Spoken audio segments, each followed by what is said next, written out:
Bienvenidos a Papelería Carabanchel, a la librería Carabanchel. Es un verdadero placer para mí teneros a todos aquí, un verdadero placer tener aquí a Pedro, que ya repite. Sé que estás de gira últimamente todos los días en algún sitio, te hemos visto hasta con un mandil verde, muy chulo. Bien, sí. Y bueno, decir que esto se va a filmar, ¿vale? Lo colgaremos en nuestras redes sociales.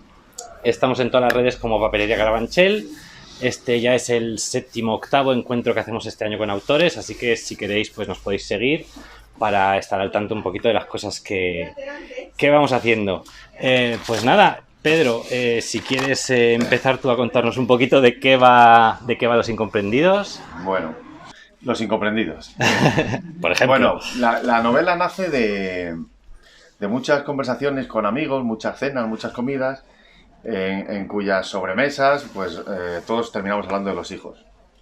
Y si son adolescentes, pues yo creo que acabamos hablando con más incomprensión, con más frustración, con más ganas de compartir la mochila, ¿no?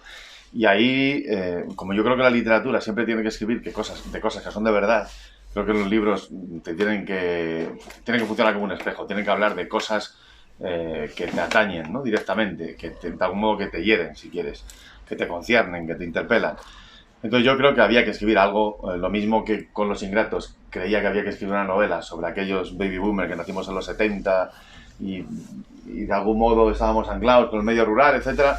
Pues yo creo que había que escribir una novela que tuviera que ver con los hijos adolescentes. Entonces, bueno, eso es un poco el punto de partida del libro.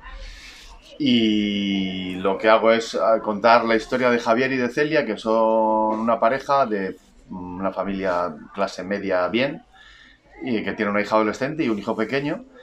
Y bueno, es una familia donde hay, digamos, un trauma de que no se quiere hablar, hay una tragedia de la que tampoco se quiere hablar. Entonces es una familia que hace plup plup en el silencio, ¿no? Y es como esta cosa que cuando dejas que el silencio lo vaya invadiendo todo en una familia. La paradoja son todas esas cosas de las que no queremos hablar, cómo lo van ocupando todo poco a poco, ¿no? Como una especie de chapapote, como una especie de cosa que no queremos que esté y quizá por eso siempre está. Yo digo siempre que es como una especie de enredadera que se te va metiendo en un huequito del muro y amenaza con derribarte la pared de la casa, ¿no? Esas cosas de las que nunca queremos hablar en casa.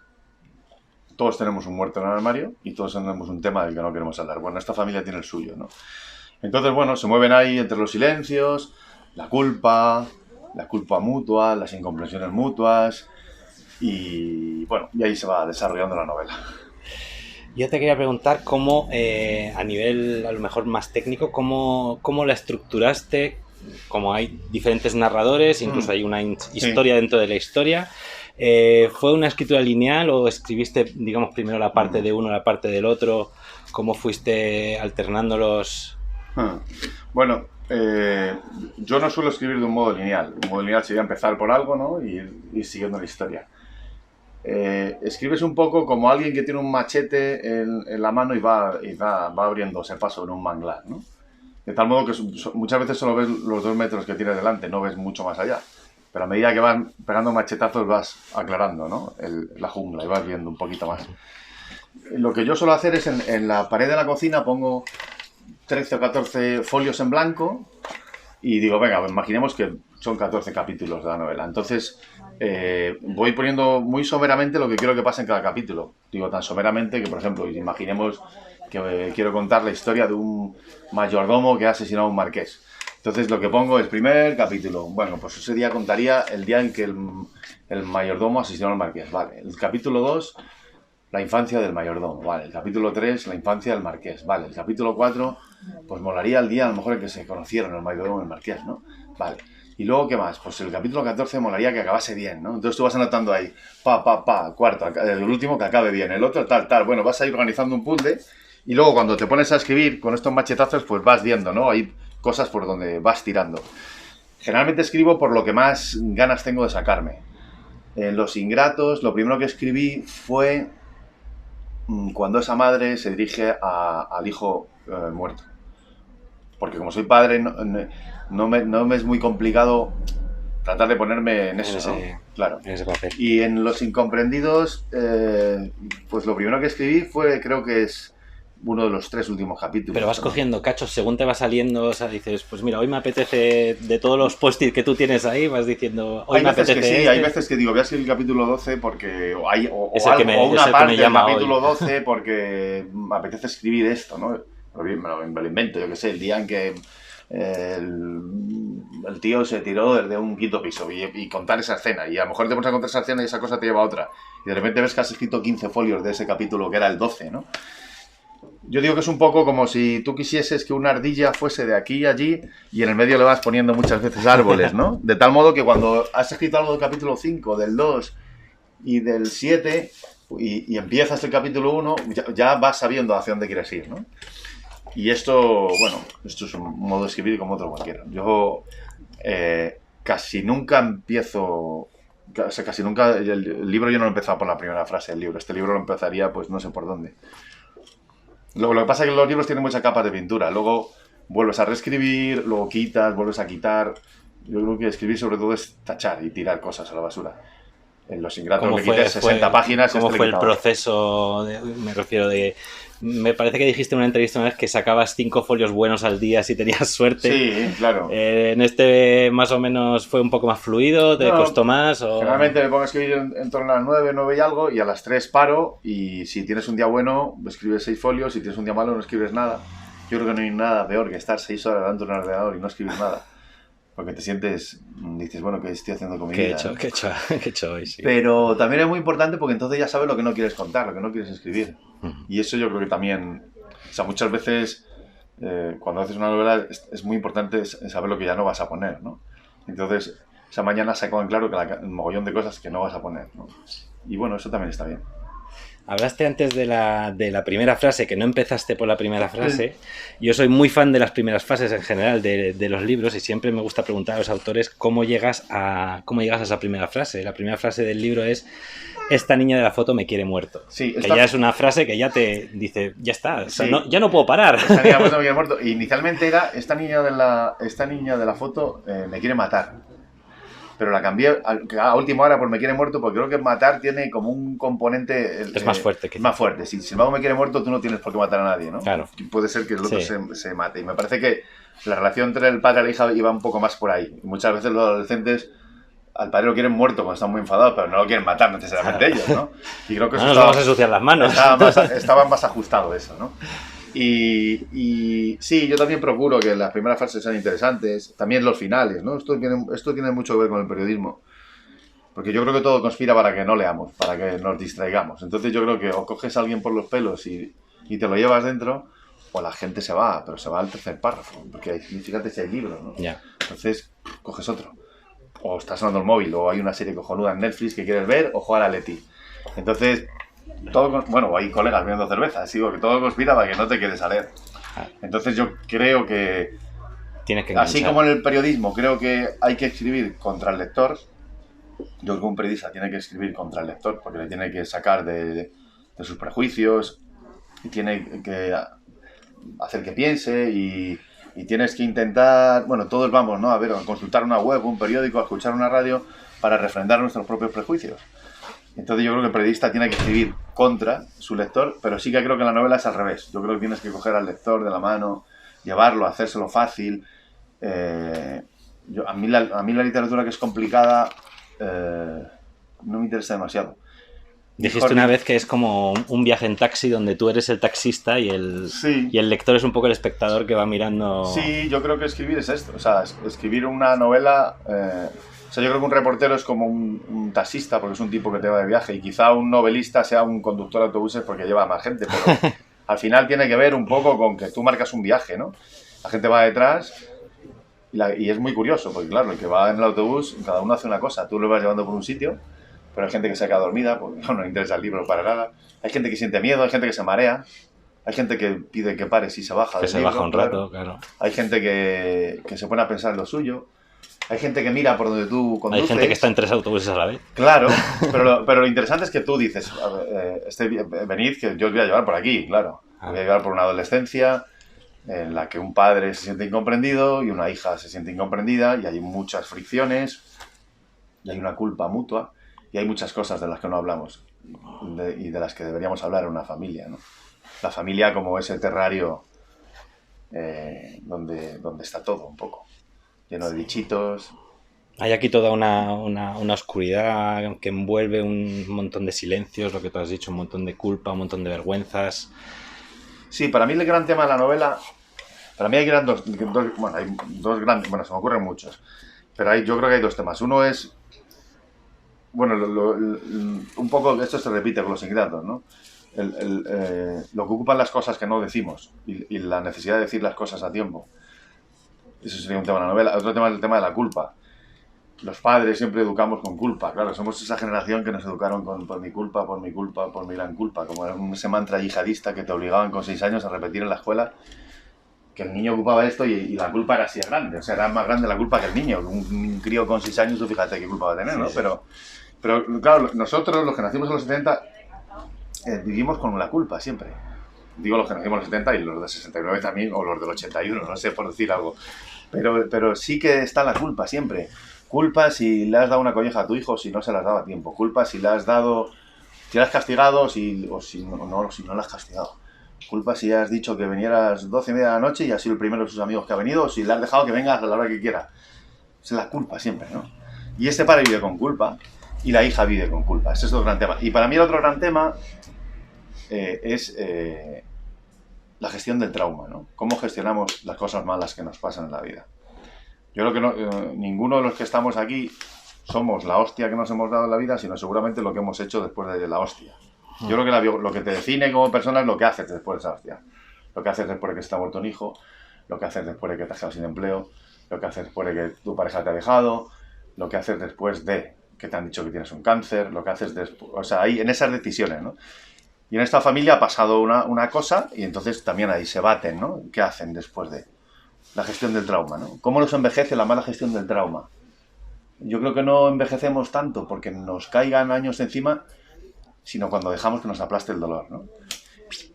Y cuando dejas que te caiga como una bota en el cuello, ese dolor. De tal modo que yo creo que hay gente de 30 años que parece muy vieja, porque no gestiona muy bien su mierda, y hay gente de 70 años o de 80 que parece muy joven, o de 90, da igual, porque los problemas los gestiona bien. Y en esta novela, la niña, que es una adolescente, pues a veces parece vieja, porque vive absolutamente atormentada. Y tiene una tía maravillosa, libérrima, que habla sin filtro y tal, que también tiene su mierda, pero que parece más joven en ocasiones. Porque yo creo que gestiona lo suyo de otro modo, ¿no? Sí. Hablando un poquito de la adolescencia, que es uno de los temas también principales de la novela, que para mí es una novela que te lo dije en su momento cuando me la terminé, que es como para subrayarla entera. O sea, todo el mundo empieza, todos los autores empezáis aquí poniendo unas citas de otros autores, sí. Y es que vamos, las tuyas son para ponerlas todas en la siguiente novela que se haga sobre el tema. ¿Por qué nos acordamos más? O sea, ¿por qué la adolescencia es un periodo que es a lo mejor traumático, es un rito de pasaje que es complicado para todo el mundo, para algunos más, para otros menos? Y sin embargo es el periodo del que más nos acordamos también cuando somos mayores. ¿Por qué nos acordamos más, tú crees, de cuando teníamos 15 años que de lo que hicimos hace 2? Claro, yo creo que si no ha habido ningún trauma, la infancia y la adolescencia seguramente son de los momentos más estelares de tu vida, ¿no? Los momentos más maravillosos. Si no ha habido ningún trauma. Si ha habido un trauma, puede ser un puto infierno, ¿no? Algo de lo que no te quieres ni acordar. Yo lo que creo es que la adolescencia es un parto que tiene que hacer alguien consigo mismo, ¿no? Que tienes como que parirte a ti mismo. Es como si entrases en un túnel de lavado con, no sé, 12, 13, 14 años y allá 3 o 4 años después sales por la otra parte del túnel de lavado, como le pasa a esta adolescente, ¿no? Y lo que pasa es que en ese tránsito, como el adolescente generalmente se mueve entre el monosílabo y el bufido, pues claro, las familias combustionan, ¿no? Y en esta familia, además, ya digo que no quiero tampoco desvelar por si alguien no lo ha leído, pero hay 2 cicatrices muy grandes y todo eso lo condiciona todo. El hecho de no hablar lo condiciona. Claro, no hablar y con la capa de que encima son adolescentes que ya de por sí no hablan, ¿no? Entonces, todo eso ahí se va enlodando. hay una jueza de menores que es Reyes Martel. Ella dice: la adolescencia es un monstruo que devora a tu hijo y luego te lo devuelve o no. Me parece acertado. Lo que pasa es que yo añado que casi siempre te lo devuelve, porque es verdad, afortunadamente. ¿no? Todos conocemos adolescencias que han sido devoradas, y no digo que hayan desaparecido el chaval, pero sí que yo creo que la adolescencia hace así. Tú estás aquí, cuando en la infancia pegadito a tu padre, la adolescencia hace así, y generalmente luego la cosa un poco vuelve, ¿no? Todos conocemos adolescencias que han hecho así y ya está, y hay una grieta que no se ha salvado, ¿no? Estos padres tienen miedo de que, porque ven cómo la incomunicación crece, cómo la incomprensión mutua crece, cómo la culpa crece y cómo no son capaces de arreglar esto, ¿no? Y bueno, como yo soy el que ha escrito la novela, pues al final acaba arreglándose la cosa.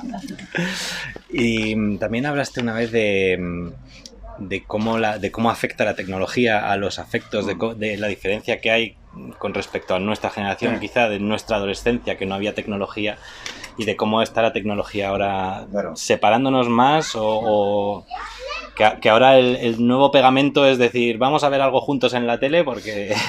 Yo creo que siempre ha habido incomprensiones. Sí, el nuevo pegamento en la tele, obviamente.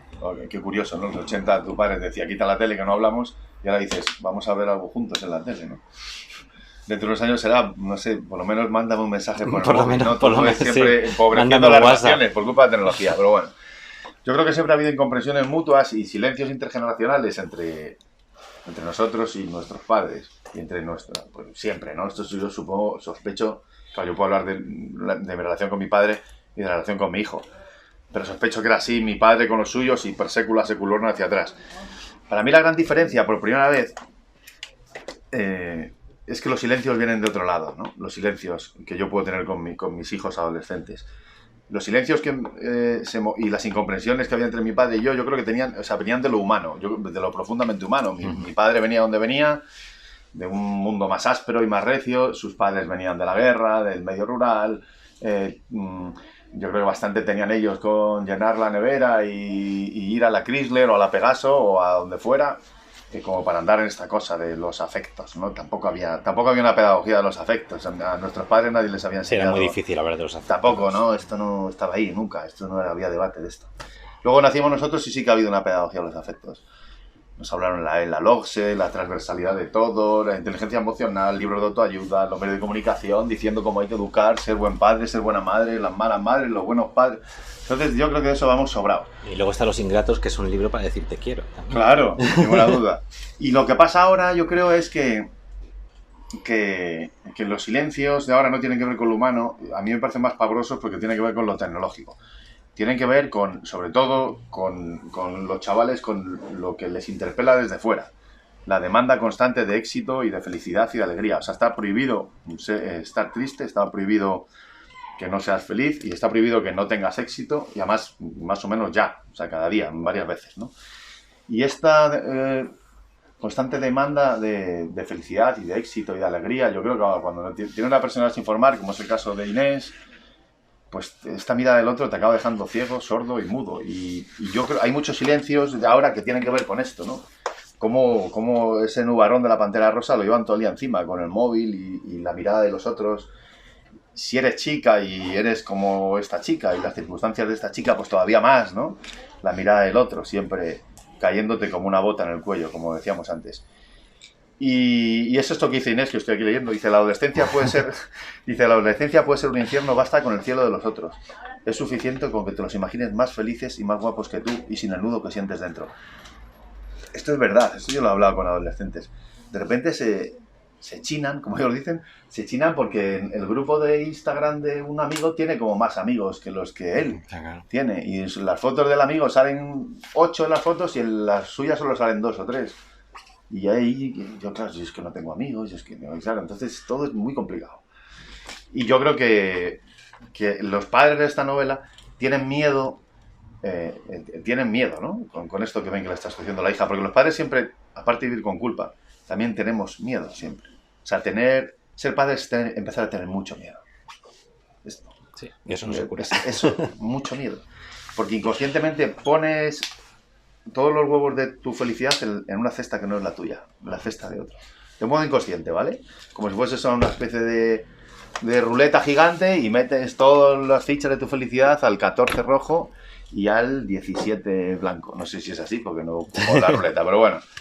Y a ti de tal modo, a ti en la vida te puede ir muy bien, puedes tener una alegría estupenda, puedes querer mucho a tu mujer, estar muy a gusto, estar bien de salud, ser un hombre súper atractivo. Que si tus hijos le pasa algo, ya no vas a ser feliz. Correcto, claro. Que si a tus hijos no están bien, tú estás jodido. Y no digo que ganen pasta, digo que sean felices y que estén más y que sean gente más o menos bien, decente y al revés, ¿no? Si tu vida deja mucho que desear y ganas una mierda y todo lo ves siempre muy oscuro, pero tus hijos están en sitios luminosos y son tíos felices y son buena gente y dices, joder, pues yo he tenido éxito en la vida.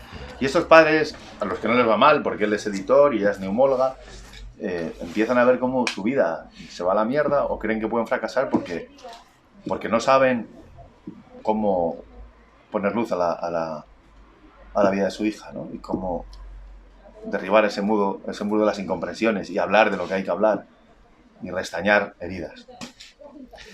Y tienes también unos personajes muy luminosos en la novela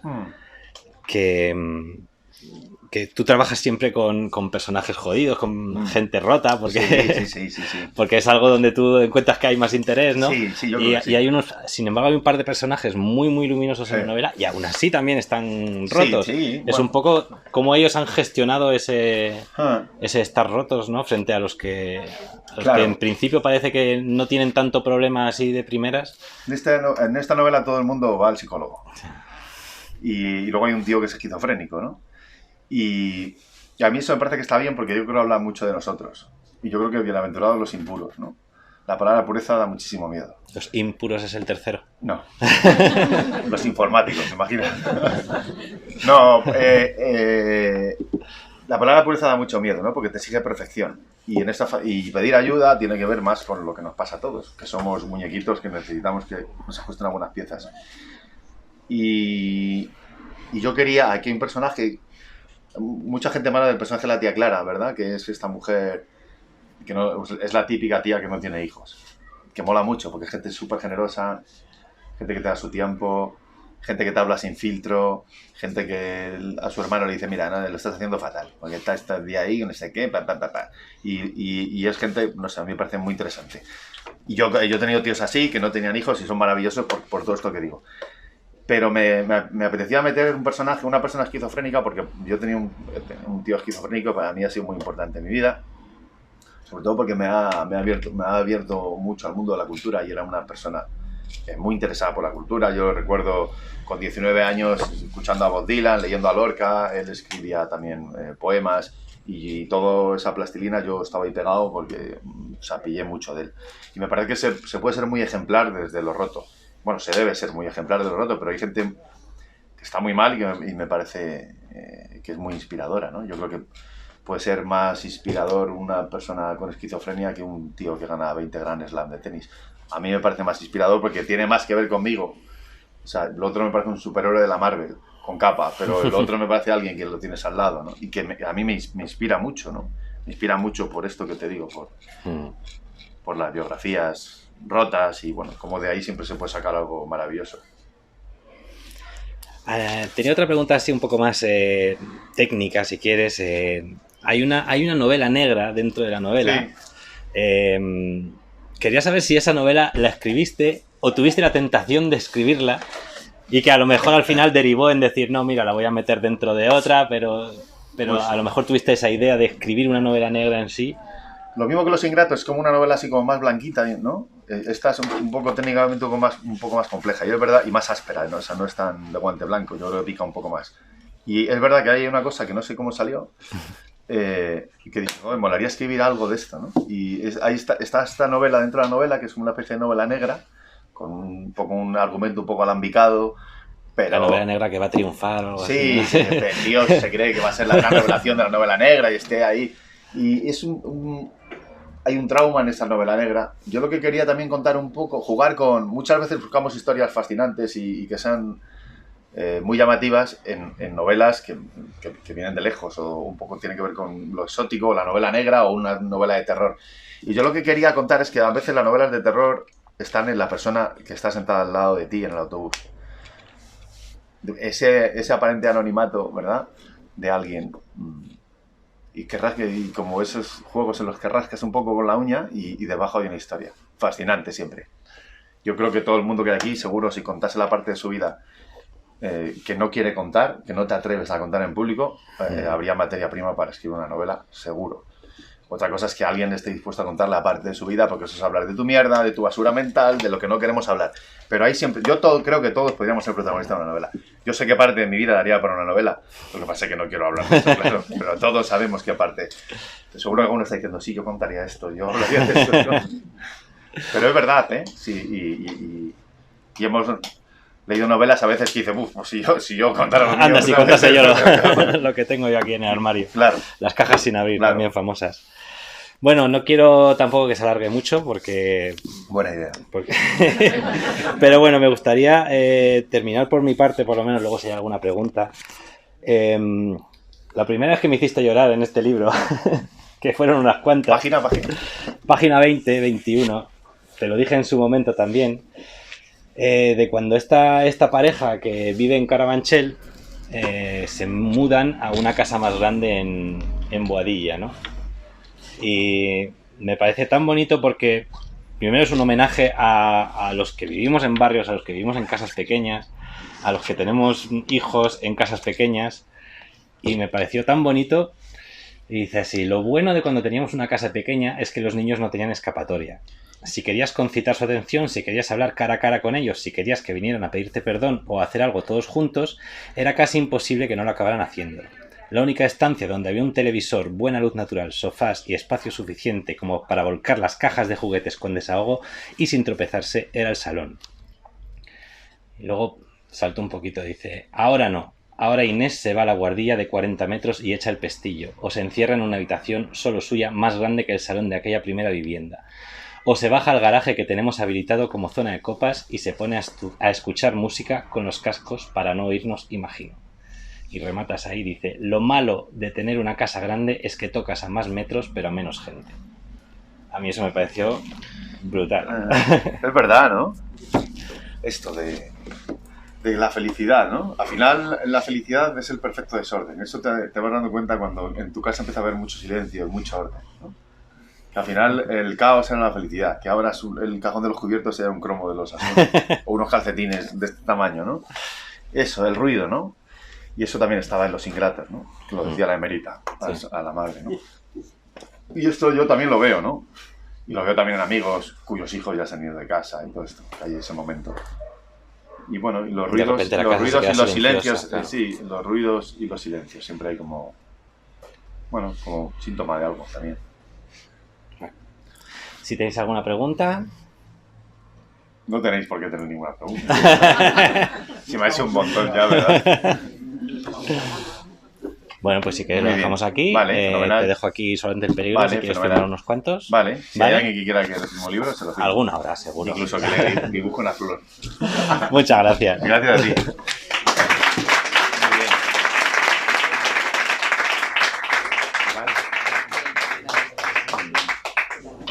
Muy bien.